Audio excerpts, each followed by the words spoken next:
Hello friends, आप सभी को मेरी तरफ से जय श्री कृष्ण। Radhe Radhe Radhe Radhe to everyone. तो कैसे हैं आप सभी लोग? मैं रमन कसरोत आप सभी का आपके अपने चैनल आर क्लासेस पर तहे दिल से स्वागत करता हूं। तो आज हम अपने आ गए हैं मैथमेटिक्स के 5वें लेक्चर के साथ। हमारा रिलेशन और फंक्शन वाला चैप्टर चल रहा था, उसमें हमने 4 लेक्चर पढ़ा दिया था और एक इंट्रोडक्शन दिया था, उसको लेकर 5 लेक्चर हमारा हो गया था। तो रिलेशन फंक्शन के आज हम 5वें लेक्चर पर डिस्कस करने वाले हैं। 4 लेक्चर पीछे हमारा हो गया है और इस वाले लेक्चर में हम अपने क्वेश्चन नंबर 3 को उदाहरण नंबर 3 को डिस्कस करने वाले हैं। तो मैं सबसे पहले उदाहरण नंबर 3 आप लोगों को पढ़ देता हूँ बुक से। आप देखिए क्वेश्चन, पहले देखिए क्या कह रहा है, क्वेश्चन समझने का प्रयास करिए। देखिए बहुत सारे बच्चे वीडियो देखते हैं और वीडियो देखते देखते ही कॉपी में लिख लेते हैं और क्वेश्चन नहीं देखते हैं, लेकिन क्वेश्चन देखना बहुत इंपॉर्टेंट है। तो सबसे पहले आप क्वेश्चन पढ़िए। मैं क्वेश्चन आपके एनसीईआरटी वाले बुक से पढ़ रहा हूँ। देखिए क्या लिखा है इसमें। उदाहरण 3, मान लीजिए कि L किसी समतल में स्थित समस्त रेखाओं का एक समुच्चय है। हमारा जो यल है वो किसी समतल में स्थित समस्त रेखाओं का समुच्चय है। हमारा कोई समतल है, उसमें यल है। मान लीजिए ये हमारा कोई R है जो कि L1 है, L है जो किसी समतल में स्थित समस्त रेखाओं का समुच्चय है। किसी समतल में स्थित समस्त रेखाओं का समुच्चय है। ठीक है, आगे पढ़िए। तथा R एक संबंध, R तथा समुच्चय है, तथा R एक संबंध है L1, L2, L1, L2 such that L1 L2 पर लंब है। R क्या है? R एक समुच्चय, R एक संबंध है। क्या है कि L1, L2 और संबंध क्या दिया हुआ है कि L1 L2 पर लंब है, सच दैट L1 जो है वो L2 पर लंब है। L1 L2 पर लंब है। समुच्चय L में परिभाषित एक संबंध है। ठीक है, सिद्ध कीजिए कि R सममित है किंतु यह ना तो स्वातुल्य है और ना तो संक्रामक। तो मैंने आपको बताया था कि संबंध हमारे 4 प्रकार के होते हैं। पहला होता है स्वातुल्य संबंध, दूसरा सममित, तीसरा संक्रामक और चौथा तुल्यता संबंध। तो फिर हमको इसमें सिद्ध करना है कि यह सममित है। आप अपने बुक में देखिए कि सममित है किंतु स्वातुल्य और संक्रामक नहीं है। तो सबसे पहले लिखेंगे स्वातुल्य।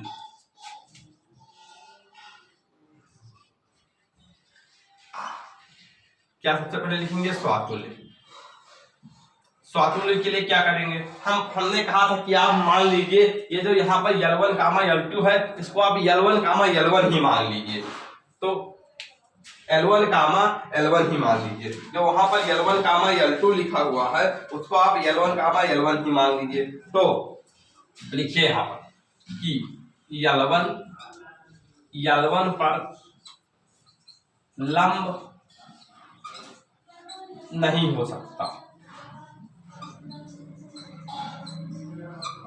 अब आप बताइए कि कोई लाइन खुद पर ही लंब कैसे हो सकती है? मान लीजिए ये हमारा कोई लाइन है, इसका नाम है L1। अब ये खुद के ही लंब कैसे हो सकती है? कोई लाइन है, मान लीजिए ये हमारी लाइन है, ये लाइन खुद पर लंब कैसे हो सकती है? इस पर लंब होने के लिए एक सीधी लाइन चाहिए, एक ऐसे लाइन चाहिए। तो ये लाइन खुद पर लंब कैसे हो सकती है? तो L1 पर लंब नहीं हो सकती। मैंने आपको बताया था कि अगर आप स्वातुल्य सिद्ध करेंगे तो पहले यहाँ पर मान लेंगे कि L1, L1, तो कोई लाइन खुद पर ही लंब नहीं हो सकती। इसलिए जो R है वह स्वातुल्य संबंध नहीं है। इसलिए R स्वातुल्य संबंध नहीं है। अब हम आ जाते हैं स्वातुल्य के बाद सममित पर।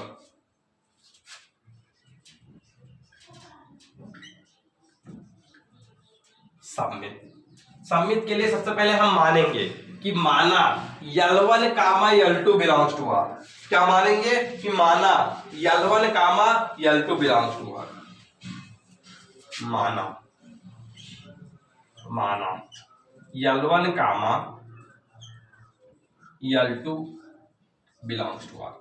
हमने मान लिया कि L1, L2 belongs to R। जब हमने L1 comma L2 belongs to R मान लिया तो फिर इससे क्या निष्कर्ष निकलता है? L1 comma L2 belongs to R है तो इससे यह निष्कर्ष निकलता है कि L1 L2 पर लंब है। L1 L2 पर लंब है। अगर L1 L2 पर लंब है, मान लीजिए हमारी लाइन L1 है और ये हमारी कोई एक और लाइन है, जो लाइन ये हमारी L2 है, तो L1 L2 पर लंब है, तो इससे क्या ये हम नहीं लिख सकते हैं कि L2 L1 पर लंब है? L2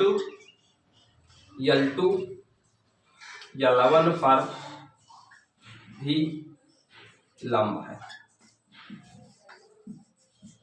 अगर हमारा L2 L1 पर लंब है तो हम ये लिख सकते हैं कि L2 comma L1 belongs to R। L2 comma L1 belongs to R। अब जब हमारा L1 comma L2 belongs to R है ये हमारा, और हमने उसका उल्टा सिद्ध कर दिया कि L2 comma L1 belongs to R है, तो ये हमारा संबंध साबित हो गया। L1 comma L2 belongs to R है और हमने सिद्ध कर दिया कि L2 comma L1 belongs to R है, अतः R सममित संबंध है। अतः R सममित संबंध है।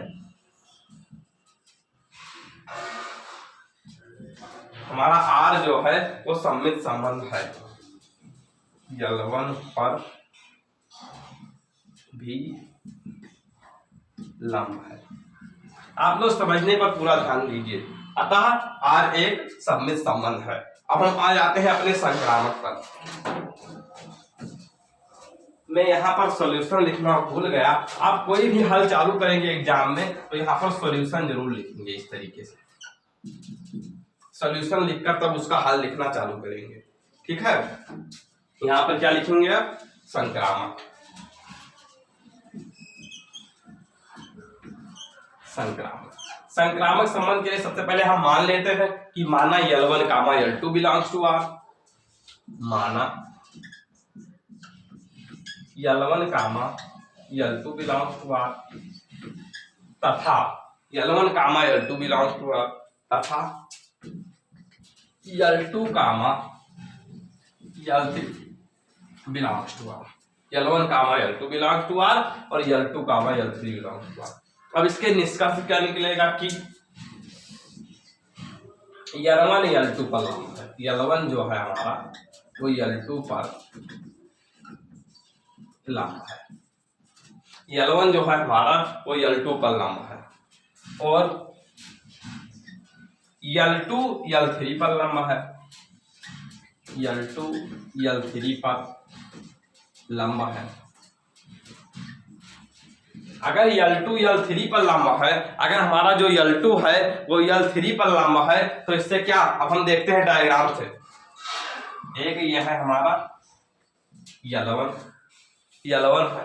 अब क्या है कि L1 L2 पर लंब है। L1 जो है वो L2 पर इस तरीके से लंब है। अब जो हमारा L2 है वो L3 पर लंब है। ये जो हमारा L2 है, ये जब यहाँ पर लाइन खींचेंगे L3 है, तब ये हमारा L2 है वो L3 पर लंब होगा। किस तरीके से, ये देखिए L1 कैसे लंब है L2 पर, ये देखिए। अब हमारा अगर L1 comma L3 belongs to R हो जाए तो ये हो जाएगा संबंध हमारा संक्रामक। लेकिन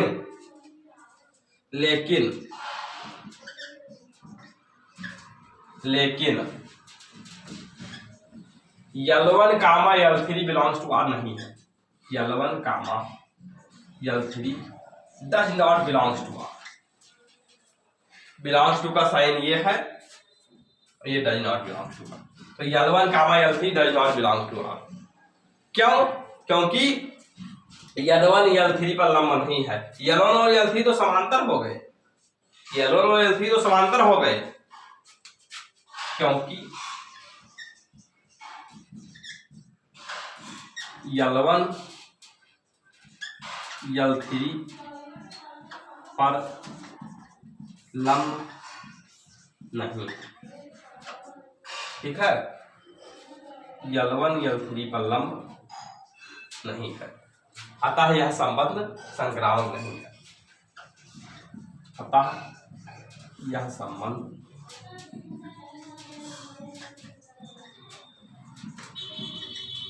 संक्रामक नहीं है। आई होप कि आपको यह क्वेश्चन बहुत अच्छे से समझ में आया होगा।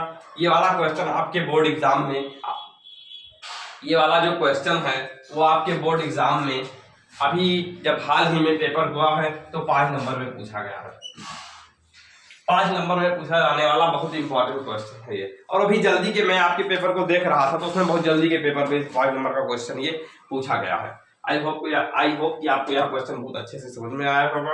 और अगर आप हमारे चैनल पर पहली बार आए हैं तो आप हमारे वीडियो को लाइक करिए, चैनल को सब्सक्राइब करिए और बेल आइकन को दबाना बिल्कुल ना भूलिए।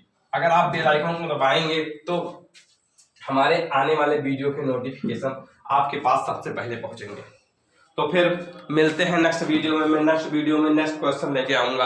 अब मैं एक एक वीडियो में एक एक क्वेश्चन को आपको इस तरीके से बहुत अच्छे से एक्सप्लेन करने वाला हूँ। आपको ये वाला चैप्टर जनरली बच्चों को बहुत कठिन लगता है, लेकिन मैं इस तरीके से पढ़ा रहा हूँ कि आपको यह कोई चैप्टर तनी भी कठिन नहीं लगेगा।